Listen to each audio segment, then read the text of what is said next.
কিন্তু নতুন তথ্য বলছে এই সম্পর্কের আড়ালে ছিল একটি ভয়ঙ্কর পরিকল্পনা। সালমান শাহ মারা যাওয়ার কিছুদিন আগে এক সাংবাদিকের সাথে কথোপকথনে তিনি বলেছিলেন, আমার চারপাশে এমন কিছু মানুষ আছে যাদের বিশ্বাস করা ঠিক হবে না।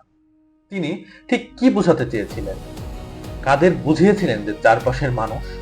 তার চারপাশে তো ছিল ইন্ডাস্ট্রির লোকজন, সামিরা এবং তার একনিষ্ঠ ঘনিষ্ঠ বন্ধু জন। সামিরার পালানোর পথ কি আছে? তখনকার পত্রিকার যদি আমি একটা কাটপিস আপনাদের দেখাই, তখনকার পত্রিকার হেডলাইন ছিল সামিরার পালাবার পথ নেই। তাহলে সেই সাংবাদিক কি বোঝাতে চেয়েছিলেন? কেন সামিরার পালানোর পথ নেই? সামিরা তখনকার সাংবাদিকের কাছে একরকম কথা বলছিলেন এবং তার পরিবারের মানুষের সাথে আরেক রকম কথা বলছিলেন।